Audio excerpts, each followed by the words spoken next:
Proper గా నడవాలన్నా, running చేయాలన్నా, road పైన బైక్ రైడింగ్ గానీ, కార్ నడపాలన్నా, లేదా సడన్ గా కార్ ఆపాలన్నా కూడా మనకు ఫ్రిక్షన్ కావాలి. చాలా మంది వాష్రూమ్ లో జారి పడిపోతుంటారు, కారణం ఫ్రిక్షన్ లేకపోవడం.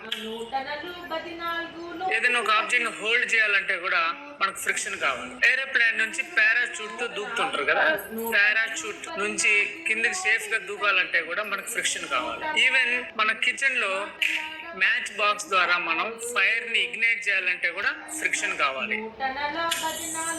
Everybody experience the friction. ఇంత ఇంపార్టెన్స్ అయిన ఫ్రిక్షన్ గురించి ఈ వీడియోలో తెలుసుకుందాం. Let's get started. ఇక్కడ ఒక హెవీ బాక్స్ ఉంది. ఈ బాక్స్ నేను ఈ డైరెక్షన్ లో పుష్ చేస్తున్నాను, కానీ అది మూవ్ కావట్లేదు. అంటే దానికి ఆపోజిట్ లో నేను ఎంత ఫోర్స్ అప్లై చేస్తున్నానో అంత ఫోర్స్ ఆపోజిట్ లో పనిచేసి బ్యాలెన్స్ అయిపోతాం. సో ఆల్రెడీ మనకు బ్యాలెన్స్డ్ ఫోర్సెస్ అంటే ఏంటో లాస్ట్ వీడియోలో తెలుసుకున్నాం. సరే, ఈ సైడ్ కాకుండా నేను ఇంకొక వైపు నుంచి పుష్ చేస్తాను, అప్పుడు కూడా మూవ్ కాలేదు. అంటే దానికి ఆపోజిట్ లో ఏదో ఒక ఫోర్స్ అనేది నాకు బ్యాలెన్స్ చేస్తాం. పై నుంచి కానీ కింది నుంచి కానీ ఎక్కడి నుంచి ఫోర్స్ అప్లై చేసినా కూడా some force, invisible forces balance చేస్తాం. ఈ విధంగా ఏదైనా ఆబ్జెక్ట్ ని మనం ఫోర్స్ అప్లై చేసినా కూడా అది మూవ్ కాకుండా అపోజ్ చేసే ఫోర్స్ నే ఫ్రిక్షన్ అంటాం. సరే, ఇక్కడ ఒక బాల్ ఉంది. ఈ బాల్ నేను కిక్ చేశాను అనుకోండి, కొంత దూరం అది వెళ్ళిన తర్వాత దానికి అది ఆగిపోతుంది.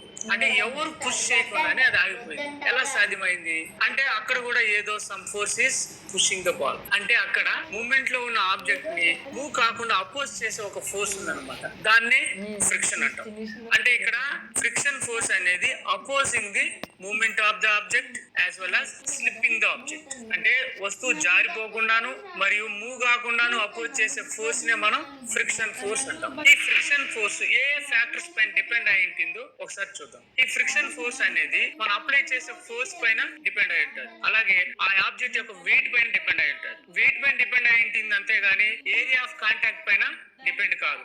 అంటే సేమ్ వెయిట్ ఉన్న టూ ఆబ్జెక్ట్స్ వేరు వేరు షేపుల్లో ఉన్నా కూడా దానిపై అది ఎక్సైట్ చేసే ఫ్రిక్షన్ అనేది ఒకటిగా ఉంటుంది. అలాగే ఈ ఫ్రిక్షన్ అనేది నేచర్ ఆఫ్ ది సర్ఫేస్ పైన డిపెండ్ అయి ఉంటుంది. అంటే ఈ సర్ఫేసెస్ టూ టైప్స్ గా ఉంటాయి. బాగా అబ్జర్వ్ చేయండి మీ చుట్టుపక్కల ఉన్న సర్ఫేసెస్ ని. కొన్ని సర్ఫేసెస్ స్మూత్ గా ఉంటాయి, కొన్ని సర్ఫేసెస్ రఫ్ గా ఉంటాయి. So rough surfaces creates more friction, smooth surfaces creates less friction. అందుకోసమే స్మూత్ సర్ఫేస్ పైన వెళ్ళేటప్పుడే జారి పడిపోతాం. రఫ్ సర్ఫేస్ పైన అయితే ప్రాపర్ గా మనం నడవగలుగుతాము, స్మూత్ సర్ఫేస్ పైన అయితే జారి పడిపోతాం. సో వాట్ కాజెస్ ఫ్రిక్షన్ అంటే ఈ ఫ్రిక్షన్ క్రియేట్ కావడానికి వాట్ ఇస్ ద కాజ్? ఈ సర్ఫేసెస్ కానీ మనం క్లోజ్ అప్ లో కానీ చూస్తే వాటిపైన ఇర్రెగ్యులారిటీస్ అనేవి ఉంటాయి. రఫ్ సర్ఫేస్ పైన ఎక్కువ ఇర్రెగ్యులారిటీస్ ఉంటాయి, స్మూత్ సర్ఫేస్ పైన తక్కువ ఇర్రెగ్యులారిటీస్ ఉంటాయి. సో ఫ్రిక్షన్ అనేది కాంటాక్ట్ ఫోర్స్ కాబట్టి, అంటే టూ సర్ఫేసెస్ ఒకదానిపైన ఒకటి కాంటాక్ట్ అవడం వల్ల ఇది ఎక్సెట్ అవుతుంది. కాబట్టి ఈ టూ సర్ఫేసెస్ పైన ఇర్రెగ్యులారిటీస్ ఉంటాయి. ఈ ఇర్రెగ్యులారిటీస్ అనేటివి ఒకదానికొకటి కాంటాక్ట్ అయినప్పుడు ఇంటర్లాక్ అయిపోతాయి. సో ఈ ఇంటర్లాకింగ్ అనేది ఎంత స్ట్రాంగ్ గా ఉంటే ఫ్రిక్షన్ అనేది అంత ఎక్కువగా ఉంటుంది. సో ఈ ఇంటర్లాకింగ్ అనేది రఫ్ సర్ఫేసెస్ కి ఎక్కువగా ఉంటుంది కాబట్టి రఫ్ సర్ఫేసెస్ పైన ఫ్రిక్షన్ ఫోర్స్ అనేది చాలా ఎక్కువగా ఉంటుంది. ఫ్రిక్షన్ అనేది ఎన్ని టైప్స్ గా ఉంటుందో ఒకసారి ఇప్పుడు చూద్దాం. ఫ్రిక్షన్ అనేది 4 టైప్స్ గా ఉంటుంది. The first one is static friction, second one sliding friction, third one rolling friction, fourth one fluid friction. Static friction ఇప్పుడు రెస్ట్ లో ఏదైనా ఒక ఆబ్జెక్ట్ ఉన్నప్పుడు, అంటే దాని పొజిషన్ రెస్ట్ లో ఉందనుకోండి, దాన్ని మనం పుష్ చేసినప్పుడు అంటే స్మాల్ ఫోర్స్ అప్లై చేసినప్పుడు అది మూవ్ కాదు. ఇంకొంచెం ఎక్కువ ఫోర్స్ అప్లై చేసినప్పుడు అయినా కూడా మూవ్ కాదు. అంటే దానికి ఎనఫ్ ఫోర్స్ వచ్చేంత వరకు అది మూవ్ కాదు. ఒక ఆబ్జెక్ట్ మూవ్ కావాలంటే దానికి సరిపడే అంత ఫోర్స్ మనం అప్లై చేయాలి, అంతవరకు అది రెస్ట్ లోనే ఉంటది. ఆ విధంగా రెస్ట్ లోనే ఉంచడానికి ట్రై చేసే ఫోర్స్ ని మనం స్టాటిక్ ఫ్రిక్షన్ అంటాం. ఎనఫ్ ఫోర్స్ అనేది వచ్చిన తర్వాత ఆ ఆబ్జెక్ట్ స్లైడ్ అవ్వడం స్టార్ట్ అవుతుంది. ఆ విధంగా స్లైడ్ అయ్యేటప్పుడు ఉన్నటువంటి ఫ్రిక్షన్ ఫోర్స్ ని స్లైడింగ్ ఫ్రిక్షన్ అంటాం. అంటే స్లైడ్ అయ్యేటప్పుడు అది స్లైడ్ కాకుండా ఫ్రిక్షన్ పనిచేస్తుంది. అంటే స్టార్టింగ్ లో రెస్ట్ లో ఉన్నది మూవ్ కాకుండా ప్రయత్నించింది, దాని వల్ల కాలేదు, మనం అప్లై చేసే ఫోర్స్ ఎక్కువైంది, మూవ్ అయింది.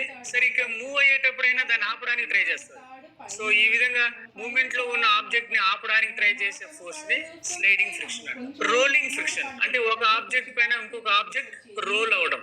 ఈ రోల్ అవడం వల్లనే ఫ్రిక్షన్ ఫోర్స్ చాలా తక్కువగా ఉంటుంది. మనకు తెలుసు వీల్ అనే దాన్ని కనిపెట్టిన తర్వాతనే మన లైఫ్ అనేది చాలా డెవలప్ అయింది. అంటే ఈ రోలింగ్ ఫ్రిక్షన్ గా మార్చడం ద్వారా హెవీ ఆబ్జెక్ట్స్ ని కూడా మనం ఈజీగా ట్రాన్స్పోర్ట్ చేయగలుగుతాం. తర్వాత ఫ్లూయిడ్ ఫ్రిక్షన్. ఫ్లూయిడ్స్ అంటే ఫ్లూయిడ్స్ అయితే ఫ్లో అవుతాయో వాటిని ఫ్లూయిడ్స్ అంటాం.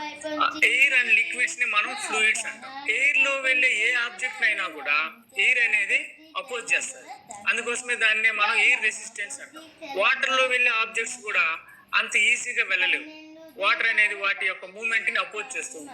ఈ రెండింటిని కలిపి మనం ఫ్లూయిడ్ ఫ్రిక్షన్ అని అంటాం. ఈ ఫ్లూయిడ్ ఫ్రిక్షన్ ని మనం ప్రతి ఒక్కరూ ఎక్స్పీరియన్స్ చేస్తూనే ఉంటాం. సో ఈ ఫ్లూయిడ్ ఫ్రిక్షన్ ఏ ఫ్యాక్టర్స్ పైన డిపెండ్ అయి ఉంటుందంటే స్పీడ్ ఆఫ్ ది ఆబ్జెక్ట్. స్లోగా ఉన్నప్పుడు మనం ఈ ఫ్రిక్షన్ ని పెద్దగా ఎక్స్పీరియన్స్ చేయలేం. సో ఫ్లూయిడ్ ఫ్రిక్షన్ ఎగ్జిట్ అవ్వాలంటే హై స్పీడ్ లో ఉండాలి. సో ఈ విధంగా హై స్పీడ్ లో వచ్చే రాకెట్ కి ఈ ఫ్లూయిడ్ ఫ్రిక్షన్ వల్లనే ఎఫెక్ట్ అయిపోయి కల్పన చావ్లా చనిపోయింది. Number 2, shape of the object.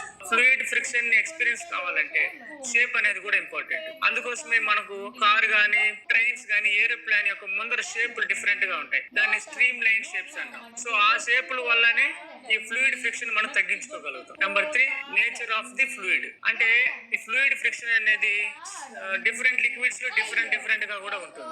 These are the factors of affecting the fluid friction. So ఇప్పుడు ఈ ఫ్రిక్షన్ వల్ల మనకు అడ్వాంటేజెస్ ఉన్నాయా, డిసడ్వాంటేజెస్ ఉన్నాయా అని చూస్తే బోత్ అడ్వాంటేజెస్ ఉన్నాయి, డిసడ్వాంటేజెస్ కూడా ఉన్నాయి. అందుకే ఫ్రిక్షన్ ని నెసెసరీ ఎవిల్ అంటాం. ఇప్పుడు అడ్వాంటేజెస్ ఏమున్నాయో ఒకసారి చూద్దాం. ఫ్రిక్షన్ అనేది అన్అవాయిడబుల్, అంటే మనం ఫ్రిక్షన్ ని అవాయిడ్ చేయలేము. At the same time friction వల్ల చాలా అడ్వాంటేజెస్ కూడా ఉన్నాయి. ఇంతకు ముందే నేను చూపించినట్టుగానే మ్యాచ్ బాక్స్ నుంచి మనం ఫైర్ ఇగ్నైట్ చేయాలంటే కంపల్సరీగా ఫ్రిక్షన్ ఉండాలి. మనం నడవాలన్నా ఫ్రిక్షన్ ఉండాలి. మనం ఏదైనా ఆబ్జెక్ట్ హోల్డ్ చేయాలన్నా ఫ్రిక్షన్ ఉండాలి. గేమ్స్ లో అయితే మనం బ్యాట్ పట్టుకోవాలన్నా, బాల్ క్యాచ్ చేయాలన్నా కూడా ఫ్రిక్షన్ ఉండాలి. మీరు పెన్ తో గానీ, పెన్సిల్ తో గానీ నోట్బుక్ లో రాసేటప్పుడు కూడా ఫ్రిక్షన్ ఉండాలి ఈ రెండింటి మధ్య. తర్వాత వెహికల్స్ లో టైర్స్ కి, రోడ్ కి మధ్య ఫ్రిక్షన్ లేకపోతే మూవ్ కాలేము. అలాగే మనం అనుకున్న చోట వెహికల్స్ ఆపాలంటే కూడా ఫ్రిక్షన్ ఉండాలి. ఈ విధంగా చెప్పుకుంటూ పోతే there are lot of advantages of friction. ఇప్పుడు డిసడ్వాంటేజెస్ ఏమున్నాయో చూద్దాం. Disadvantages of friction. Main disadvantage ఏమంటే 2 ఆబ్జెక్ట్స్ ఒకదానికొకటి కాంటాక్ట్ లో ఉన్నప్పుడు, రబ్ చేసినప్పుడు మనకు వేడి పుడుతుంది. అంటే ఫ్రిక్షన్ వల్లనే హీట్ అనేది ప్రొడ్యూస్ అవుతుంది. ఇప్పుడు మెషిన్స్ లో చాలా పార్ట్స్ మూవ్ అవుతూ ఉంటాయి. మూవ్ అయ్యేటప్పుడు వాటి మధ్య ఫ్రిక్షన్ వల్ల హీట్ జనరేట్ అవుతుంది. ఆ హీట్ వల్ల మిషన్ మొత్తం డ్యామేజ్ అయ్యే ఛాన్స్ ఉంది. So this is the main disadvantage of friction. మీకు ఎప్పుడైనా యాక్సిడెంట్స్ అయినప్పుడు కూడా మనకు ఎక్కువ గాయాలు ఫ్రిక్షన్ వల్లనే అవుతుంది. నెంబర్ 2, మనం వాడే వస్తువులు వియర్ అండ్ టియర్ అయిపోతాయి, అంటే అరిగిపోతాయి, విరిగిపోతాయి, చిరిగిపోతాయి. ఇవన్నీ కూడా డ్యూ టు ఫ్రిక్షన్ అన్నమాట. అంటే ఫ్రిక్షన్ వల్ల సమ్ అడ్వాంటేజెస్ ఉన్నాయి, సమ్ డిసడ్వాంటేజెస్ ఉన్నాయి. కొన్ని చోట్ల ఫ్రిక్షన్ అనేది మనకు కావాలి, కొన్ని చోట్ల మనకు అవసరం లేదు. సో అవసరమైన చోట ఫ్రిక్షన్ ఒకవేళ తక్కువగా ఉంటే ఇంక్రీజ్ చేసుకోవాలి, ఎక్కడైతే ఫ్రిక్షన్ అవసరం లేదో అక్కడ డిక్రీజ్ చేసుకోవాలి. How to reduce friction. ఇప్పుడు మెషిన్స్ లో ఫ్రిక్షన్ అనేది మనం అవాయిడ్ చేయలేము, కానీ మనం రెడ్యూస్ చేసుకోవచ్చు. ఎలా రెడ్యూస్ చేసుకోవచ్చు అంటే లూబ్రికెంట్స్. అంటే లూబ్రికేషన్ ద్వారా మనం ఫ్రిక్షన్ ని కొంతవరకు తగ్గించుకోవచ్చు. లూబ్రికెంట్స్ అంటే ఆయిల్స్, గ్రీస్, వీటన్నిటిని మనం లూబ్రికెంట్స్ అంటాం. వీటిని మెషినరీస్ లో వాడడం ద్వారా అవి ఏం చేస్తాయంటే తగ్గిస్తాయి, అంతేకాకుండా ప్రొడ్యూస్ అయిన హీట్ ని అబ్జర్వ్ చేస్తాయి. Number 2, ball bearings.